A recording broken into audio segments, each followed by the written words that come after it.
Hi guys, another day, another denim jumper from Project Kenny Philippines. As I promise, gagawa ko nito.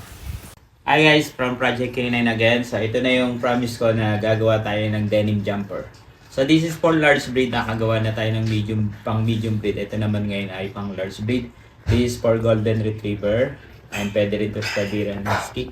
So yun yung pinakang likod niya. Ayan, open yan para kapag nag-poop, so madaling linisin. And then, ito yung packet niya. Lapit mo ng konti. Yan sa packet. So, totoo yan, ano? Totoo yung packet na yan, guys. Yan. So, kabilaan yan. And then, ito yung pinakang belt niya. Tapos, ang pinakang likod niyan, guys, ganyan. Yan. Tapos, yung harap.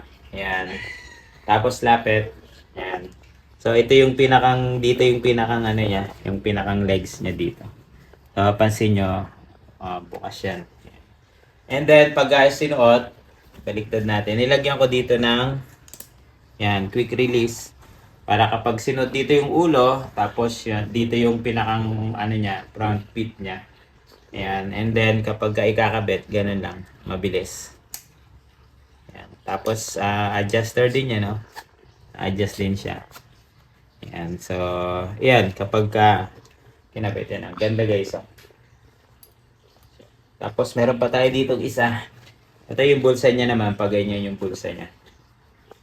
So, pang golden retriever din to kasi puro golden retriever yung nag-order.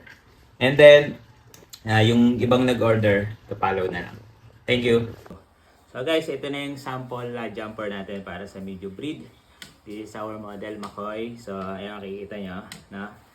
So, ayan, meron ditong dalawang adjuster. Dito, may belt dyan. Tapos ito, hanggang dito yung pinakang pants niya. And then ikot kabela sa pinakalikod. Yan. So ito, open dyan para pag nag-poop siya. So nakita yung egg niya kasi kailangan natin ipakita. So yan yung pinakang likod. And then yung pinakang harap niya. Yan. Yan yung pinakang harap niya. And then dito, yan, para siyang may belt sa top view, Bella. Top view. Yan. Para siyang may belt dyan. So kinuha ko muna yung